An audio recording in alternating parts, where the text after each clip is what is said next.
Unspoiled Network podcast. This is Spoil Me, covering One Piece, episodes 251, 252, and 253.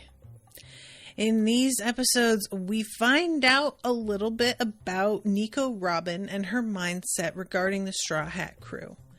And while I do appreciate her efforts to try and keep them safe, she really just doesn't care about anybody else, and I can't get behind that. Welcome to Spoil Me.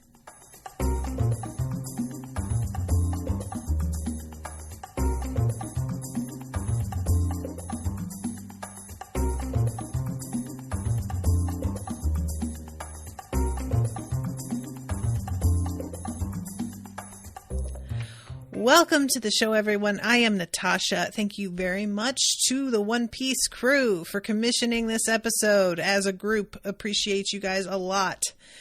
I'm going to be honest with y'all out of the gate here. Not a huge fan of this trio of episodes because they really do draw things out to a degree that feels excessive. And, you know, this show can be guilty of that plenty of the time, but there are particular episodes where it feels like it's a lot worse than others.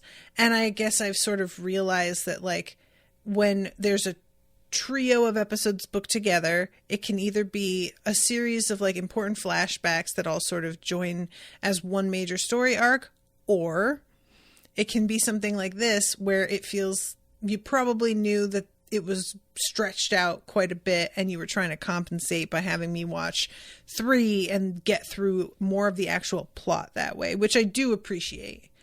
But yeah, this was just, it felt like I was seeing a lot of flashbacks of things that had happened so recently that I didn't need to see them again, or just, you know, long moments of staring at the camera and things like that to let things sink in a way that just didn't seem really necessary. Like they were trying to make something have more of an emotional punch than it really did by lingering for a while.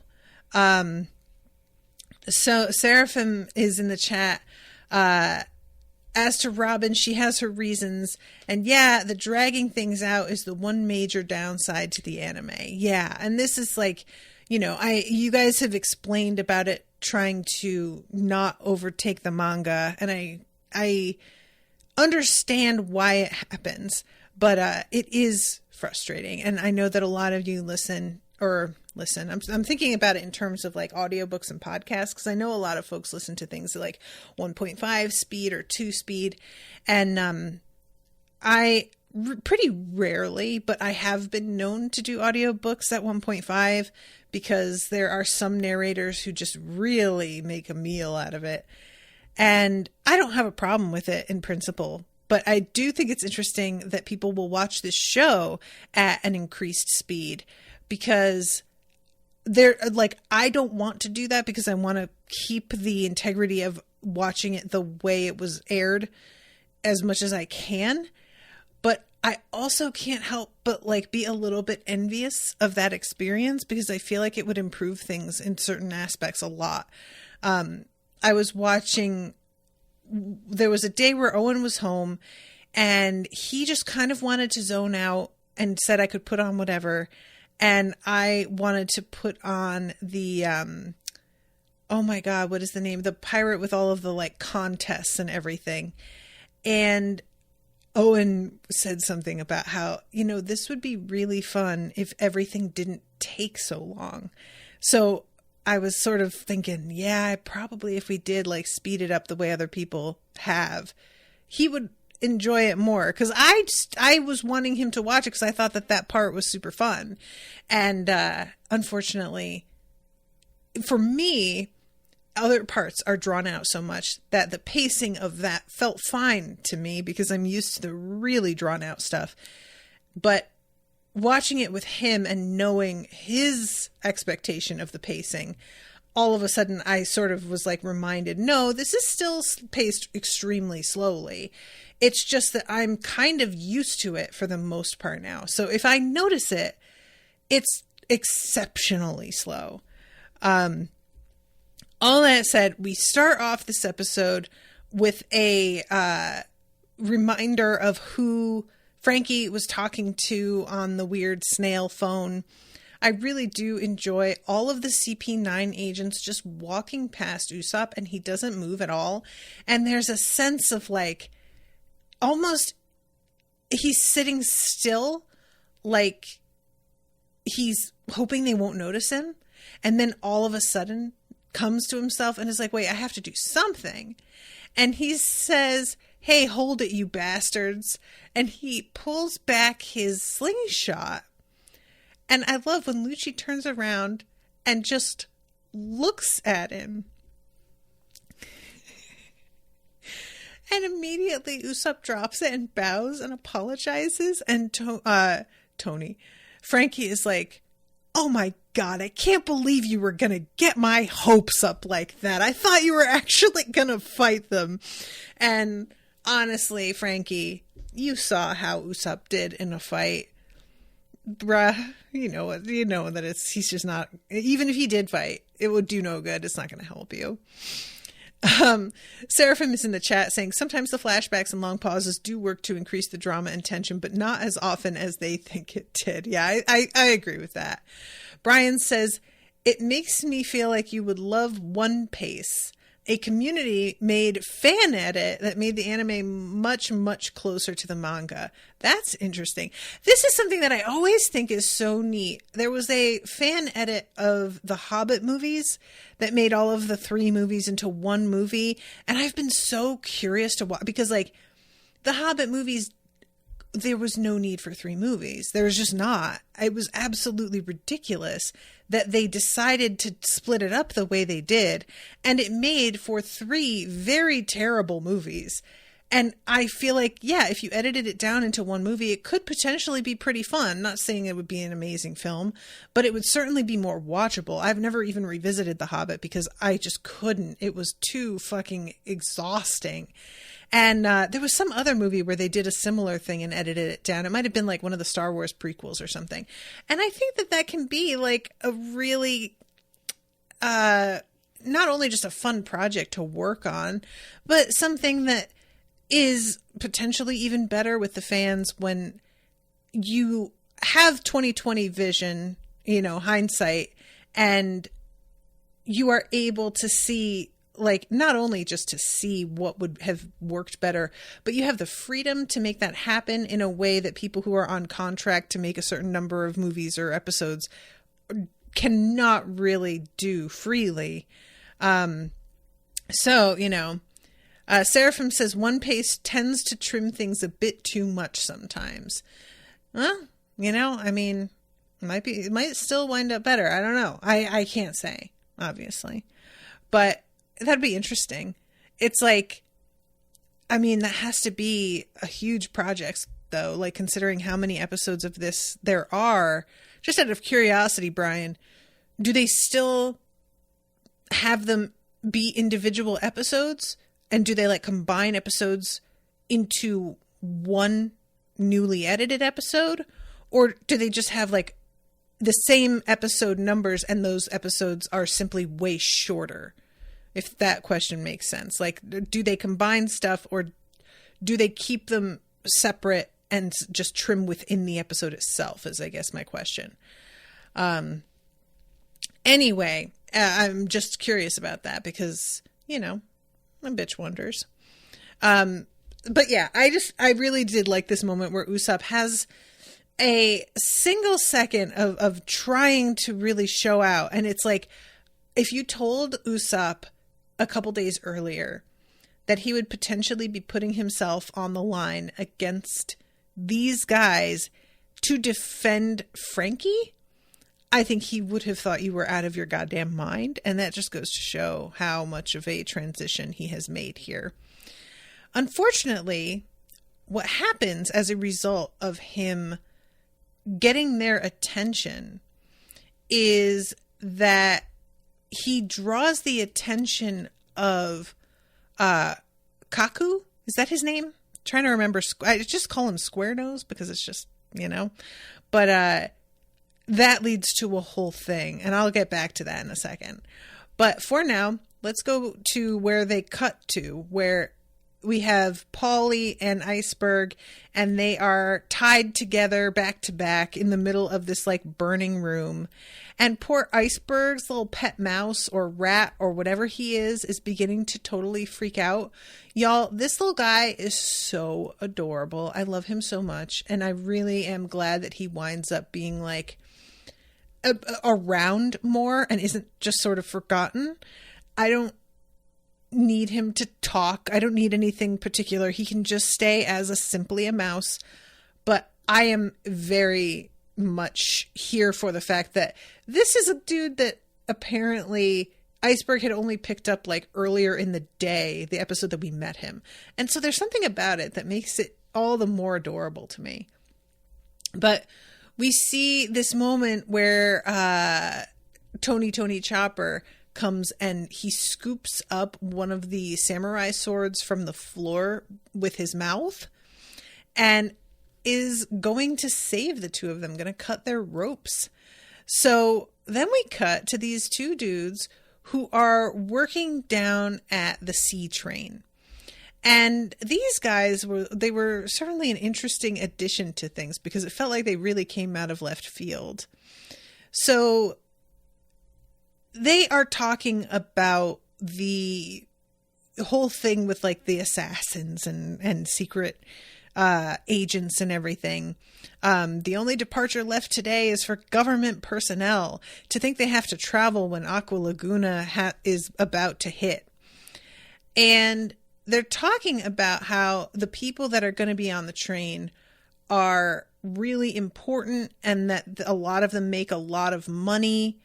And they are apparently the information about the secret, like, I don't feel like they mention CP9 specifically by name, but they mention like a secret mission that they heard about from other people in the Marines. And so like the overall rumor that some shit has been going down is definitely out there in the air, but it doesn't seem like they're fully aware of the caliber of agent that they're talking about exactly. But yeah, there are some big shots that were on a secret mission in Water 7 for the past several years, hiding their true identities.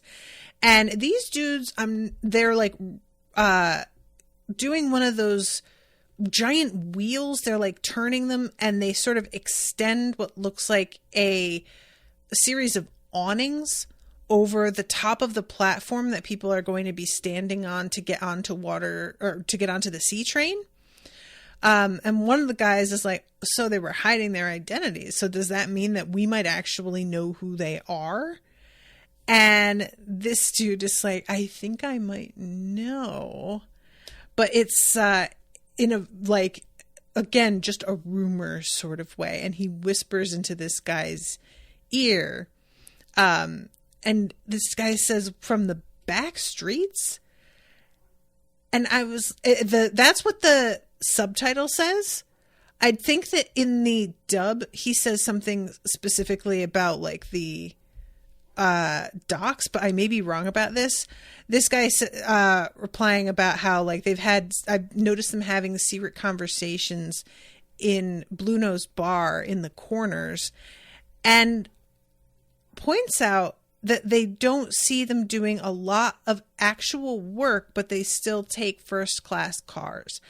And I was like, really, do you not see them doing a lot of actual work? Because we haven't gotten to see very much, before everything began to really pop off.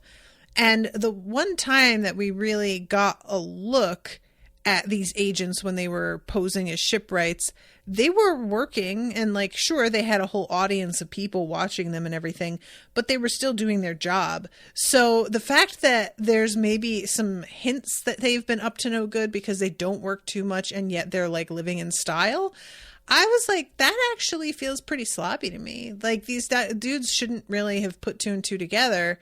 But if they're able to do that just because y'all aren't really, like, up to snuff, that feels like you should have been more careful. These aren't even people that live in town particularly, you know? So it comes down to one of them's like, well, I guess we'll know who they are when they come to the C train. And I was surprised because I was like, oh, I guess they are just going to, like, if they get on, give themselves away. But I suppose it doesn't matter if they give themselves away because by then the whole thing is, like, done and moot. So who cares? Brian is saying a One Pace example. The Water 7 arc that you are in is 20 episodes in One Pace compared to the 34 of the original anime. Okay, so they cut it down by, like, they cut down to the episodes as well as, I'm trying to figure out the way to word this, but so it's fewer episodes in total, so they do combine episodes with each other. Okay. Gus says, I think the joke is that they're talking about completely different people. The shipwrights aren't in the back alleys at all. Oh, okay. So I had this wrong because, like, the way that he was discussing them and how vague that mention was of the back alleys. And again, I'm not sure that's even what is said in the dub.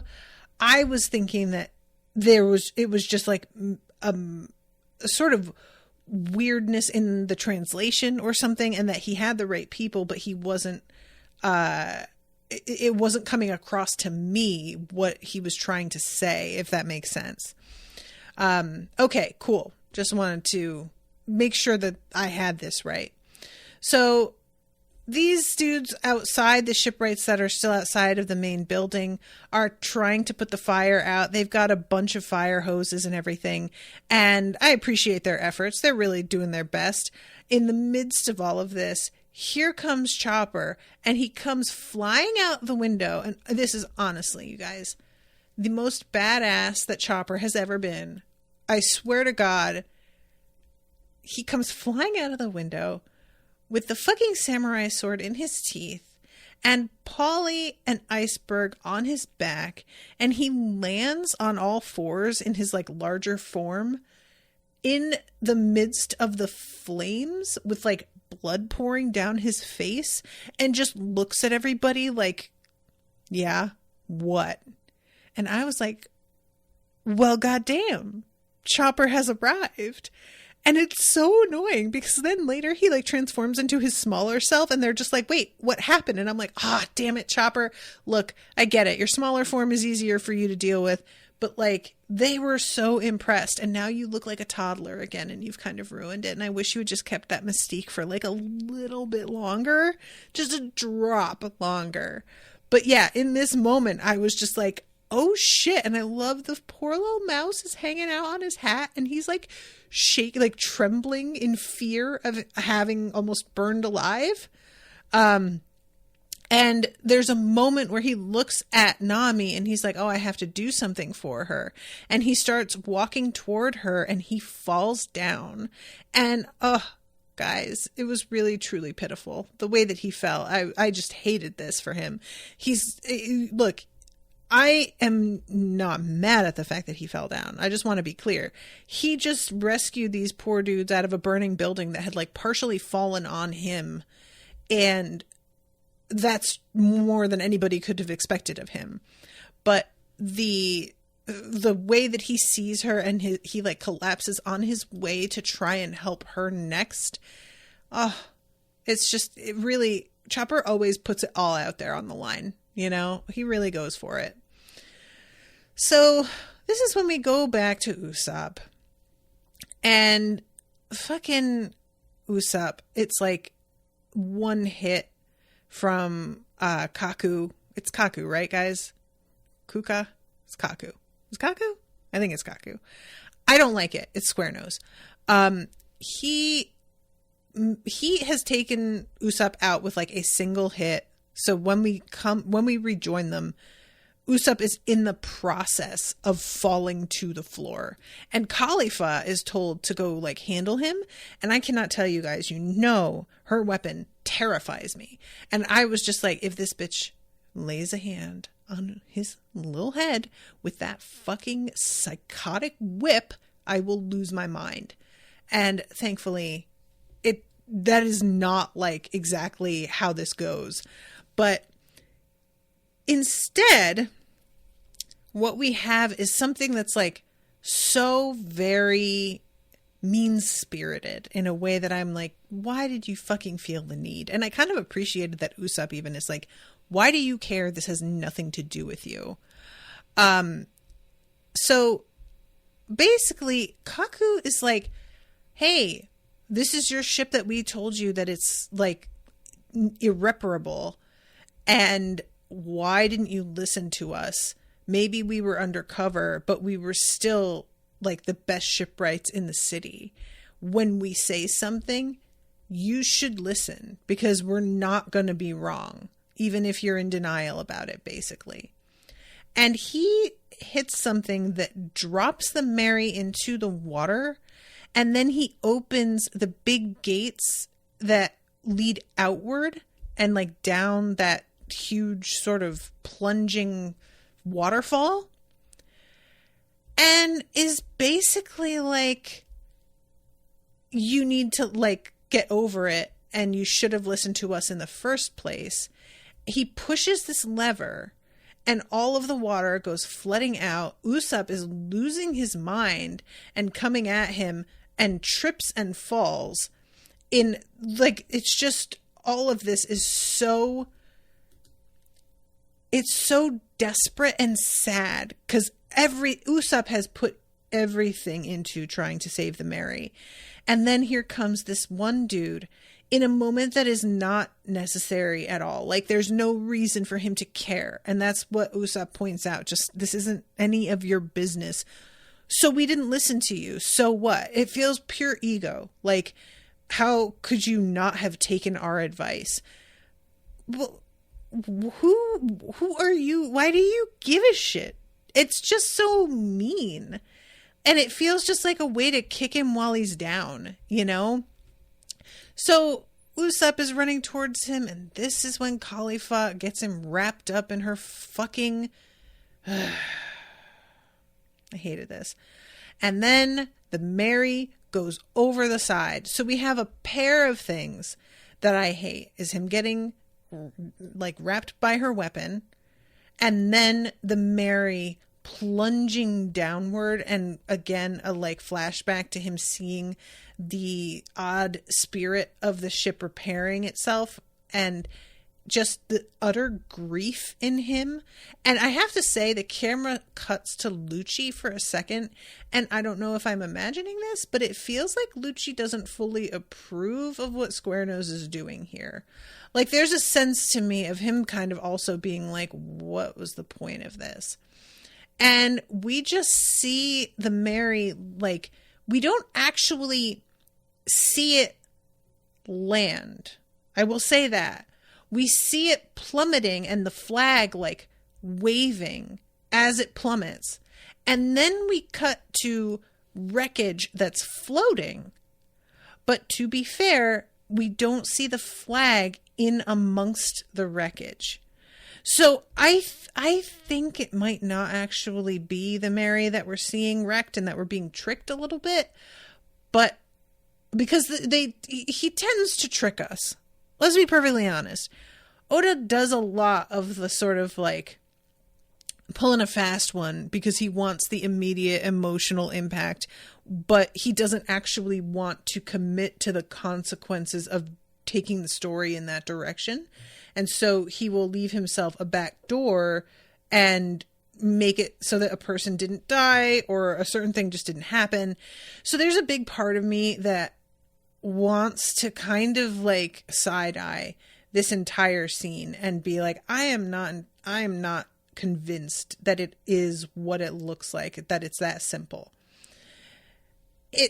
That said, the way that Usopp reacts to the Mary going down feels like he saw it actually get destroyed, but characters in this show will have a really strong reaction to something that they are only assuming. It doesn't, like, they don't need to have literally seen something happen, and they will still have an over-the-top, like, reaction as if they were there, or they were actually witnessing the thing that they, you know? So I can't totally depend on the way he responds to determine whether or not this is real. I'm just going to say that I remain uncertain what direction this author would take regarding the Straw Hats getting a new ship. That's really what it comes down to here, is how much is the Mary another character on the show? If the Mary is truly being considered a legit character and like a member of the Straw Hats, the Mary is coming back. They will find a way.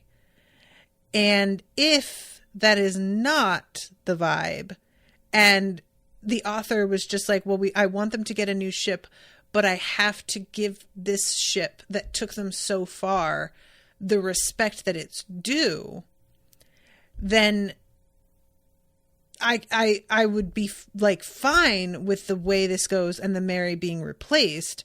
It's just that we don't really ever say goodbye permanently to anybody of real importance in this series.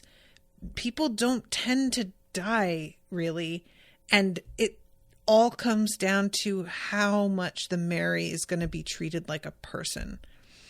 And based on the fact that we have seen the Mary can manifest a spirit, it feels like we're treating the Mary like a person. So I'm going to hazard that the Mary is actually going to turn out to be salvageable. Because, like, even that moment where we see the wreckage is, like, in a spot that doesn't look to me like it fell from this particular area. And it's, like, unclear to me how this is all laid out. But the Mary looks like, or I'm saying the Mary, but the wreckage looks like it is considerably further out on the island than where it appeared to be dropped from. Does that make sense? So, but all of this, like, really, this is just me theorizing on the direction that this is going to go. What I am really, like, wanting to focus on here is the fact that Squarenose did this to Usopp for no reason. It just feels like he just wanted to torment this dude. And, like, why? What does it matter to you? And they wind up taking him prisoner. And you could have done that without doing this part. It's just spiteful, you know? So Usopp has really been put through it in this arc, you guys. Really, truly. Like, this kid needs to get a fucking break for a second. So we go back to all of these shipwrights that are trying to put the fire out on the building, and Iceberg coming back to his senses with his little rat friend right next to his head, and all of these dudes being very excited that he is actually still alive, because they all thought that he was rescued probably by his own guys already, and they are still suspicious of the Straw Hats. So even though it's Chopper that saved his life, everybody is pretty much like, yeah, but so what? Like, he saved his life, but he's also part of, like, the enemy crew. And Nami begins to wake up, and they're like, well, maybe we should tie her up and ask her, like, you know. And one of the dudes is like, I don't know, man. She's a girl, and she's injured, and I just don't see it for, like, questioning her. And everybody is disagreeing with how to handle this overall. But eventually, Polly tells them all to wise up, that they weren't the ones behind it, that they got set up. And it's interesting because Paulie doesn't specifically say who it is that was responsible. He tells the shipwrights that the crew they used to idolize isn't going to come through for them, and just sort of like, don't put your hopes in them. But he doesn't specifically say, oh, by the way, all those guys were secret agents and they were, traitors and whatnot. And later on, when he's talking to Iceberg, he says something like, essentially, I didn't want to have to like give them the bad news. I didn't see the need to disappoint them all, or like the implication is really that he's treating them like children a little bit, and he wants to leave them their heroes, is kind of the way that I took that. And I am just going to go ahead and say, I think that's the wrong move. And I don't know that it's actually ever going to matter. But personally, if you have people that have the admiration of the entire island and all its workers, and they are responsible for an assassination attempt and a framing of an entire group of people and everything, whether or not you think that you're going to have to deal with them again, it is best to let the people know their true intentions, so that if they do wind up back in the mix, folks don't help them with the mistaken impression that they are still the good guys. And I just think that deciding to shield them from the truth is a weird decision that doesn't seem to be based in anything other than being kind of like patronizing. So then we have the conversation between Iceberg and Nami. And he is telling her about what went down with Nico Robin. And this is when we find out that basically Robin made a deal with him. And what she came to the island and was brought into CP9 again, like they were already in the midst of their thing. As they were walking by her, they whisper the name, and he doesn't there's no reason for him to know specifically this is how it went, but we're getting that as our flashback because we know. And what he says is there's this ancient weapon, and Nico Robin could figure out how to make it and destroy the entire world. But that's actually not what she even wants. She just wants to research the history of it. And I didn't see this immediately, but he brings up the parallel in his own thoughts when he's in the scene with Robin between her alleged sort of objective interest in the poneglyph and Pluton in a theoretical sense, and the way that Frankie wanted to build these weapons and not really take responsibility for the way they could be used. So he's sort of looking at Robin as being just deeply irresponsible, that she has this academic curiosity, and she's acting as if because she doesn't intend to do anything with this weapon, that finding out about it is going to come without any further consequences simply because of her intentions, rather than the reality of the world and the way the world works and how other people would be using her to find it. And I was like, oh, yeah, I guess her and Frankie do kind of have that in common. They both just want to do what they want to do and are unwilling to accept that things outside of their own circle of intent are going to happen. And yeah, there is something deeply irresponsible about that. But even with Frankie, it felt a lot more like he just didn't accept that anybody would ever use his weapons because they are his and under his control. And so he was just like, I just won't let that happen. With Robin, it feels much more like, well, so what if they do? Like, there's a fatalism, and he basically accuses her of, like, as long as you are taking care of your friends, you don't give a shit what happens to the rest of the world. And she just says no. And I was like, oh, goddamn. I mean, that's like, no offense, Robin, but that doesn't make a whole lot of sense, because, like, you're saving these people because you care about them, only to have them be destroyed later by a thing that you're going to do, I guess. So I'm not really sure where you're drawing the line here.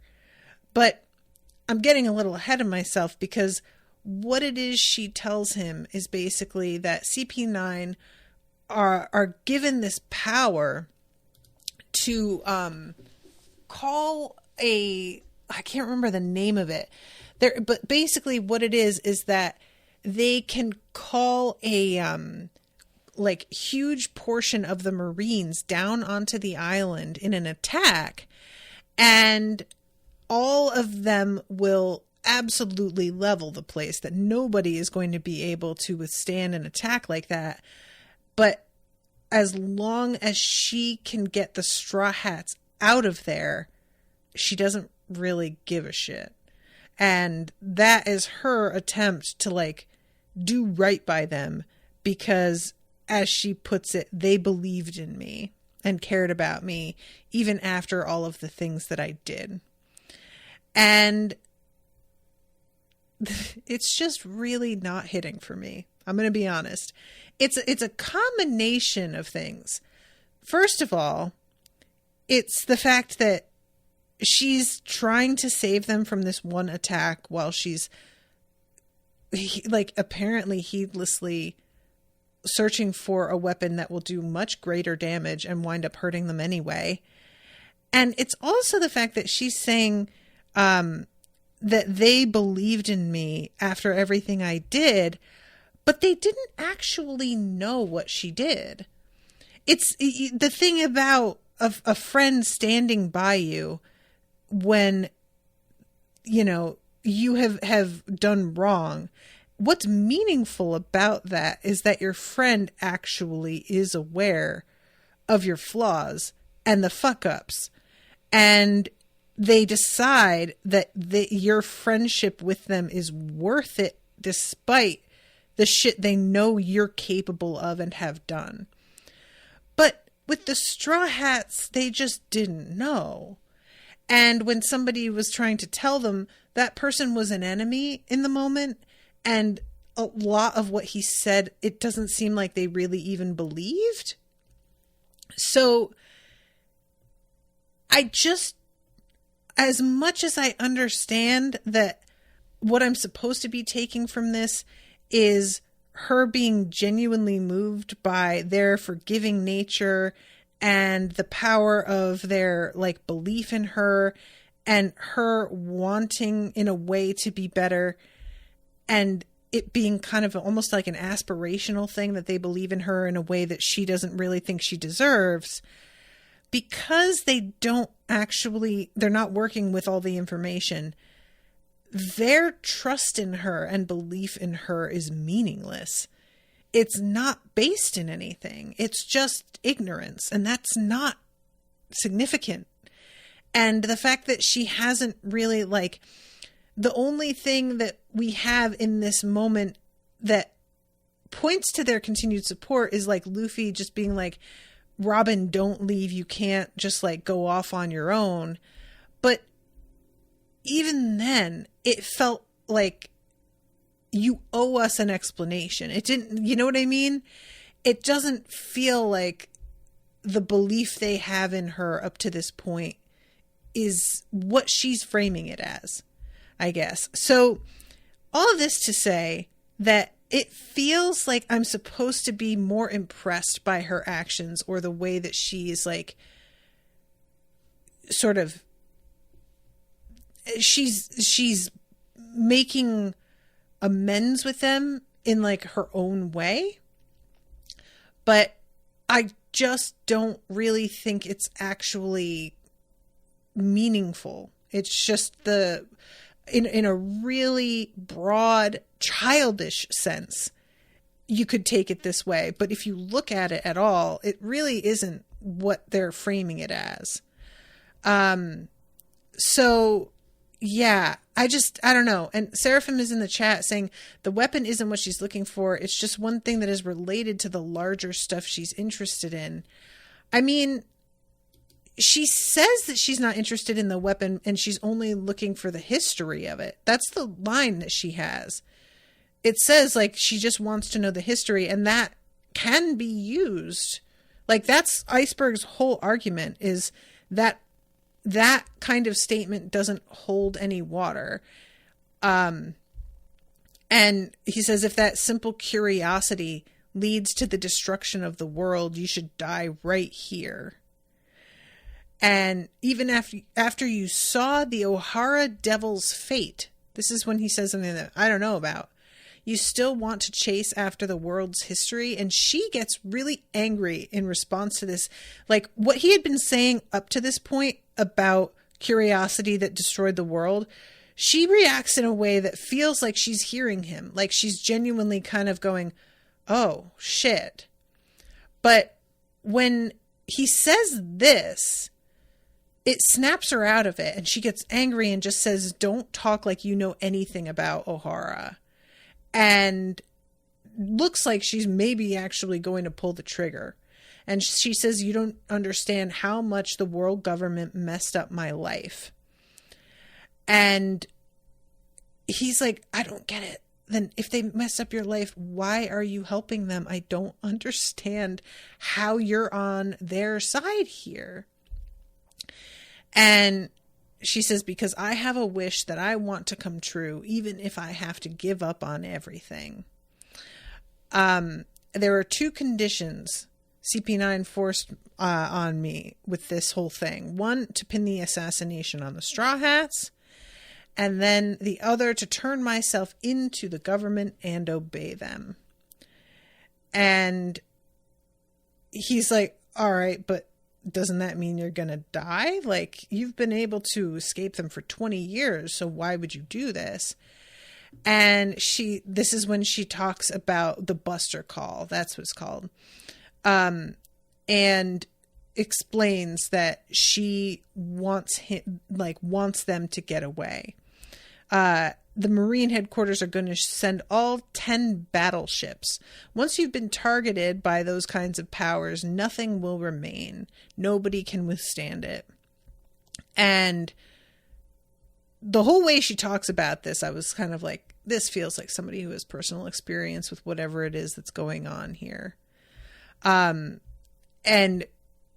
she says CP9 was given the authority to carry this out just this once. If I didn't go along with it, they would have sicked them on this island. And I was able to escape for the past 20 years because I had nobody else that I cared about. But now they have somebody to use against me. So now I'm going to turn myself in order to keep them from being harmed. And this is when he's like, oh, okay, so you give a shit about them, but not the rest of the world. And she's just like, sums it up pretty much. Yeah. Which honestly, as much as I do not like that, I do kind of enjoy that she is so willing to say that. Because I think a lot more people feel that way than we want to believe. It's all about the people that are closest to us that we know, usually, you know? And I'm sorry, I'm just looking at Seraphim is saying, the weapon isn't what she's looking for. Not history of the weapon, just history, period. I mean, you're saying that, but that's not really what they're saying. So if that's true, that's not what I'm being told. Just the way this conversation goes, it feels very much like he is accusing her of seeking out information related to the weapon. And she isn't really arguing that with him. She's acting like, well, I'm not going to use it. But she's not saying, I'm not even looking for information about the weapon. she's not making that argument. So if that isn't what she's looking for, that isn't being made clear. That feels like I'm supposed to believe she is looking for information about the weapon, because they're drawing a direct parallel between her attitude with this and Frankie's attitude with his making weapons. And granted, that parallel is like from Iceberg's point of view, but I feel like that's being done by like the narrative itself, and the fact that she isn't saying, I don't want the actual weapon to him. I feel like if that really weren't what she wanted, why wouldn't she just tell him like it has nothing to do with that? But instead, she's not really arguing that point with him. And so it feels like it is, or else she would, I don't know. Gus says, it was made clear in Skypiea in the Gold Belfry there was info on another weapon, and she says, this isn't what I'm looking for. No, I know. I'm saying that in this conversation. So, and regardless, like, she isn't looking for that information, but if that had gone a very slightly different way, what she found in Skypiea could have been used this way. So he's not wrong about the potential consequences of what she's like researching. Whether or not she is specifically looking for the weapon, his assertion that her research is going to brush right up against it in a way that she's acting like doesn't matter is still true. And she's not really arguing that at all. It seems like she understands that's true. Seraphim says, fair enough, I might be mixing in future knowledge. She does have reasons for this, but keep watching. Well, I mean, I have no choice on that. Gus says, I don't know if she cares about what Iceberg thinks enough to refute it. I don't know, though. Yeah, that I don't buy. Like, if she doesn't care enough to refute it, then this entire argument doesn't make any sense. Why have it? Like, if this is the thing that happens sometimes in this show, is that people don't talk about the points that I think are actually important. And if she really doesn't feel like what he's saying is true in a fundamental sense, she should say it. Otherwise, I'm going to take it as she isn't denying it, and so she understands that he is right. And to say like she doesn't care about it, she's literally arguing with him at gunpoint. That feels like she cares quite a bit. So that doesn't make any sense. But regardless, whatever. This is when he's like, you don't care what happens to the world. And she says, no, that's right. And again, I guess like there's a real coldness there. And I understand her like giving a shit about these people and not wanting to hurt them. But it just feels kind of like in a grander sense, I'm not sure you're really doing them any favors, girl. So we come back to the present and Nami hearing all of this, and just Nami's reaction is pretty much entirely, I'm so glad that she didn't betray us. And I'm sorry. That is not the energy I would be taking from this. Like, I don't, the thing is that both her and Chopper are so elated that she wasn't betraying them that it feels like this was a really close friend, and I just never felt that way about her.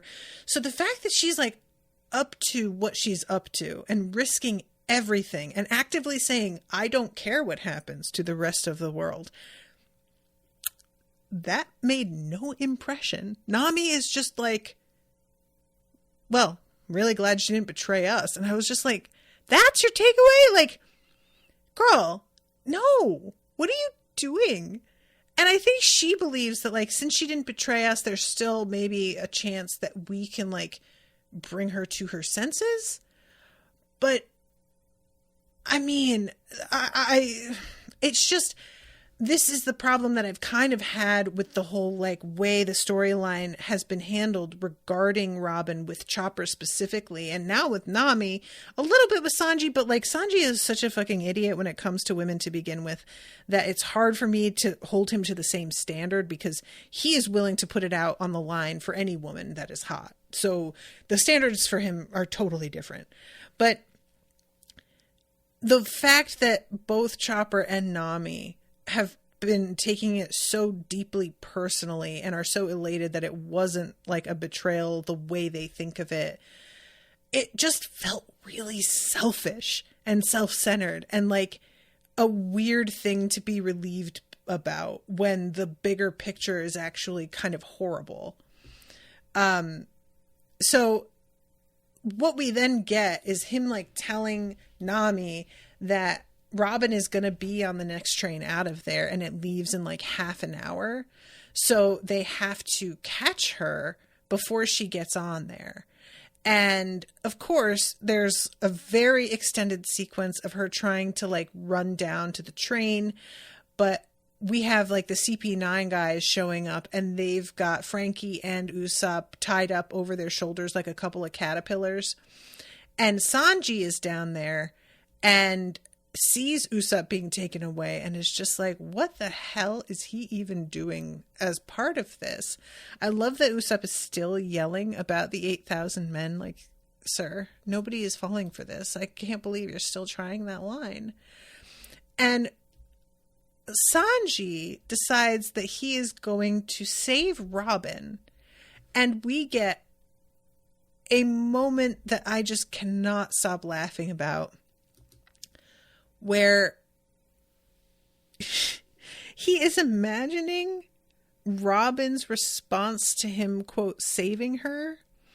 And he gets so wrapped up in this daydream that he's like almost drooling in the midst of all of it. It was honestly very funny. I like the whole bit with Sanji being a bit of a creeper. I am really pleasantly surprised at the way the show manages to handle it in such a way that it doesn't feel gross. It just always makes him look so stupid. And it's genuinely weirdly endearing. And I never would have thought that would have worked out that way. But there it is. So, yeah, he's like, all right, well, I guess I'm getting up on this sea train. And I love when he does. He's kind of like frustrated at the fact that he can't get his cigarette lit because it's just so windy. There's just something really adorably wholesome about that like moment. Oh man, my whole thing is my cigarette. Now I can't light it, and what the fuck? And I should touch on the fact here that fucking both Luffy and Zoro have gotten stuck, and I didn't really I didn't really sit. Oh, Seraphim is saying, to be fair, they are pirates. No, you guys, knock it off. That is so irrelevant. You know it's irrelevant because all they do is go around trying to rescue villages that they have no part of. So trying to act like all of a sudden them not giving a shit about anybody but themselves makes sense is nonsense. Stop it. You know better than that. All they ever do is go, you can't do that. These are good people who deserve better, to the fucking like general public, and rescue them. That's their entire thing. So no. I'm not buying it. But the whole thing with where they are stuck is honestly so goofy. So Luffy got caught between a couple of buildings, and it truly, if you think about it for 2 seconds, does not make any sense that he is stuck, because this is a rubber man with very extendable limbs. Gus is saying villages that they like, they wouldn't save them otherwise. No, guys, come on. I understand that you want to defend this, but you're being silly. Like, they wouldn't save them there's nobody that they haven't tried to help other than villains. Like, even people who don't deserve it, they have tried to help. It's just that's their default setting. What do you even try? I have watched the show. You can't fool me. Stop it. All right, I'm not even having this argument anymore because it's just truly so not correct. And you guys are just getting into defense mode for your bestie, and that's fine. But I'm not engaging any further with it. But Luffy, being stretchy, has always been able to extend an arm and yank himself out of wherever he is. And there is no way that he wouldn't have been able to like reach out around the other corner of the building and like pull himself out of here. But for some reason, and this is a thing with his power, whenever we don't want it to work, we're going to pretend he doesn't have it. So he is very stuck right now. And Zoro is stuck, like, I think face down, if I'm not mistaken, in a chimney. So, you know, this is always what we get in one of these arcs, is that the main fighters have to be sort of taken out of the equation somehow. And we do have Sanji, who is still in here participating, but he is really, like, not in play quite yet. Later on in the third episode he is. So we have to sideline our guys somehow. And there's always a different way that we're going to do that, whether he's locked in a cage or stuck underwater or frozen or fucking whatever. So that's happening with all of them. And I do enjoy the moment where Nami is like on a rooftop and spots Luffy stuck between those buildings and is just like, are you fucking kidding me? There was just something about that, because like we know it happened, but her getting to literally see him still stuck there is something about that is truly hilarious. And she winds up finally getting down to the platform of the sea train. Too late. It has taken off already. And there's a moment where Polly thinks that she's crying. But instead, she's just like, let's get their asses. And I love the two dudes who work down there are like, oh, God, she's pissed. And then we go onto the sea train itself and we get to see the fight that Sanji has with this fucking dude. I don't remember what his name is, but this dude is a boxer and he is very, very bad at it. Like, he's got all the moves, but he doesn't know where to direct them. So Seraphim's continuing to argue this point. I'm not even reading your comment. I'm sorry, Seraphim. It's too late. The sea train has sailed, so to speak. They are this back and forth with Sanji and this guy, and Sanji's utter disdain for this man is truly hilarious to me. Like, he is so insulted that this guy would fight him in a way that is so poorly thought out. That's really what it feels like for the most part with Sanji, is a sense of being really offended. Like, you're going to come at me and you're not even really going to come at me. Not truly. And this dude is super tall. So there's a sense of him really kind of resting on his laurels and the fact that he's like impressive to look at. Although I do like that Sanji finally does get a cigarette lit and the smoke is like going right up into this guy's face. So this dude is like launching his fists at him in this direction and that. And Sanji has completely gotten out of the way, like, before he even started, but he is raising so much dust and is just going so hard that he doesn't notice that Sanji isn't there. At one point, he like talks about how he has better reach, but then he starts punching at Sanji from like under his own legs. And Sanji's like, now your reach is even shorter. Why would you do it this way? He's like, I'm going to do it yoga style. Oh my God. That's what it looks like, but it's all according to plan. And then he begins to launch a kick. And again, Sanji is like, you said you wanted to do boxing and you're not even boxing. How are you going to just completely ignore the rules? What do you mean?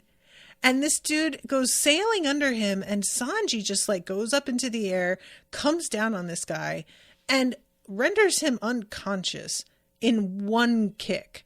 And the entire crew is just staring at him like, oh, shit. And I'm like, man, y'all are really bad at your jobs. You really just sat there. There are so many of you. And you couldn't, like, back up your guy. But I guess this dude is apparently effective most of the time. I guess I'm, like, a regular person. But it is not... I mean, they say flat out when Sanji gets on the train, obviously he's not just some random, like, regular person. Which he thanks them for. And they're like, that wasn't a compliment. And I was like, that was definitely a compliment. Whether you intended it to be a compliment or not, it is a compliment. So, and I do enjoy that all of the CP9 members are like in their own train car, and they're seated really separate from each other on like totally different. It just really gives the impression that none of these guys really like each other. And I can't tell if that's actually true in any way, but I feel like this is a group of people that otherwise would not really want to have anything to do with each other. They work together well and clearly like back each other up, but there's no camaraderie really, which is kind of interesting. I think maybe it's supposed to be like that they're such professionals that they would never be like friendly with each other in any real way. So then we go back to the friends on the island, and they have gotten some of these, the Yagara, is that what they're called? The bulls. And they are like trying to chase down the sea train here. And Nami this is when she's like looking still for, I think she's looking for Zoro here because she knows where Luffy is. And she has to help him get him out. She saw him, but she was like way across a canal. And so she's looking for him. And when she goes up to, or no, maybe she hadn't found him by this point. But either way, we have the moment where apparently Aqua Laguna like pulls water away from the island for its like initial, you know, it reminds me of sort of a tidal wave that it has to gather the water from somewhere. So when she looks out over everything, there is a ton of ground visible around the sides of the island. And everybody is like, I haven't seen it like this before. And Polly's like, okay, this feels like we're going to have a much bigger wave than we usually get. And when Nami is looking down at everything from up above, she's just like, it looks like the sea is just gone. What the fuck? So, of course, now we have a time limit on getting Zoro and Luffy out of there because pretty much they're out in the open. So, you know, it's...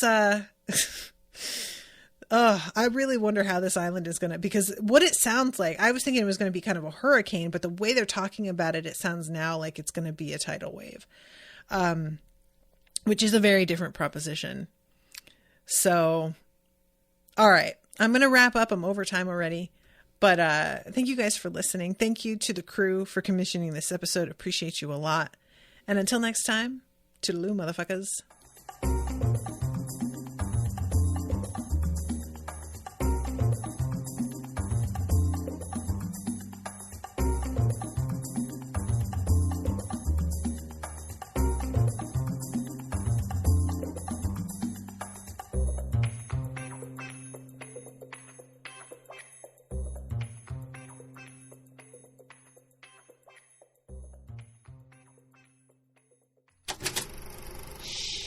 That was an Unspoiled Network podcast.